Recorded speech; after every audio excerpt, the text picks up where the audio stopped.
How BTS got so swole, according to an expert trainer.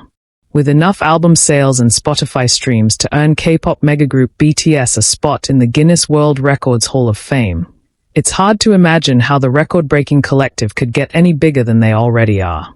But since recently returning from completing their mandatory military service in South Korea, it seems they've found a way to do just that.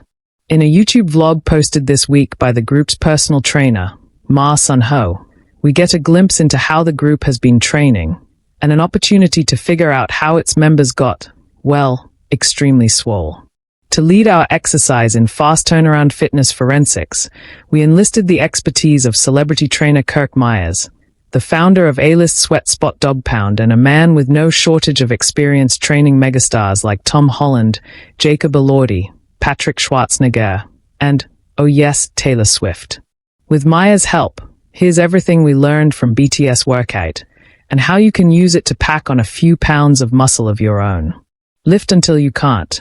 In the video, we see the BTS members battling their way through seemingly endless representatives of dumbbell hammer curls in LA. At one point, bandmate V asks if anybody is even counting for him. Rather than aiming for a specific rep count, they appear to be training to failure, which will help stimulate muscle growth, says Myers. A study published in the journal Medicina Sport Eva found that training to, or near, failure activates what scientists call mechanical tension, a significant driver of muscle growth.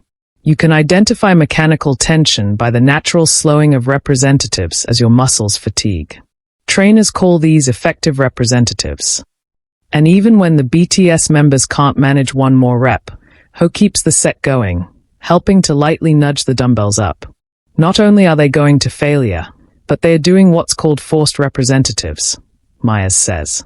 That's another technique that can stimulate greater muscle growth, and it can also help you break through plateaus. Kill the momentum. At one point, Ho instructs V, who is repping out curls, to pause briefly at the top and bottom of each rep, effectively killing any rebound or momentum. What I think they are doing a great job of is the movements they are doing are slow and controlled, says Myers. That's a very effective way to train, and super effective for gains. If you're swinging the dumbbell up and down, you're not necessarily allowing your biceps to activate fully, Myers says. You're probably using some of your front delts, along with momentum from the rest of your body, to move that weight. Moving weight with intention also helps you focus on the mind-muscle connection, which can in turn lead to bigger gains, Myers says. Research published in the European Journal of Applied Physiology found that when subjects focused intently on their triceps during heavy bench presses, they were able to increase muscle activation.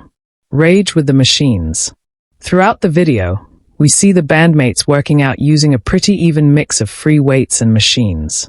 Free weight purists will maintain that dumbbells and barbells are better at recruiting stabilizer muscles and therefore activating more muscle tissue overall, and they are right. But machines provide a more direct path to muscle growth, by way of mostly removing those supporting muscles from the equation and shifting the bulk of the load onto your primary movers.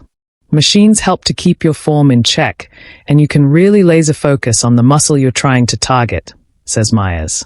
So, the best course, according to Myers, is to do both. And it seems like this is the philosophy Ho is following with BTS. When they are doing abs, one of them is doing knee-ups in the Roman chair, while another is laying down and doing crunches in a machine, says Myers. I think they are doing a really good job of mixing it up and hitting the muscles from different angles, which is just going to stimulate more hypertrophy, or muscle growth. Slow your negatives. During shoulder exercises like barbell military presses and dumbbell lateral raises, you'll notice the BTS crew going extra slow on the eccentric portion of their representatives. In other words, they are lowering the weights slowly, rather than just letting gravity do the work. In a study review published in the Journal of Functional Morphology and Kinesiology, researchers observed that emphasizing the eccentric, also known as negative, phase of each rep can help spur muscle strength and size gains. It's a great way to do hypertrophy training, says Myers. If you're able to control the negative, you're just making the movement more effective, as opposed to driving the weight up and dropping it down. Play with range of motion. Early on in the workout, we see bandmate Jungkook doing dumbbell lateral raises. But instead of stopping when his arms are parallel with the floor, as the exercise is typically performed, he continues to raise the dumbbells until they are all the way overhead. Later, when the gang is doing dumbbell hammer curls, Ho instructs V to effectively cut his range of motion in half, lifting the weights only until his elbow reaches a 90-degree bend.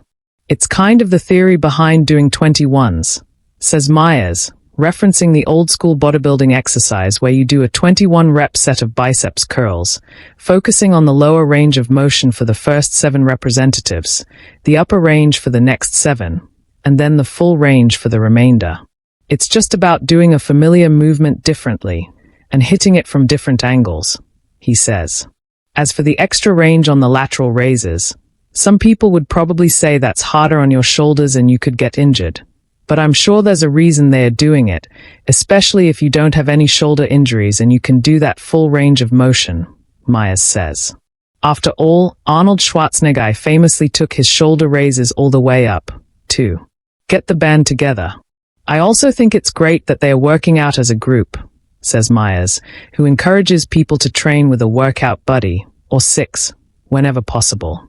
In fact, in a recent study published in the journal Management Science, participants who worked out with a partner ended up hitting the gym 35% more frequently than those who went alone, even when both groups were incentivized with a cash reward for each visit. It just adds that accountability, and it also makes it fun, Myers says. Watching this video, it looks like they are having a lot of fun. More great wellness stories from GQ.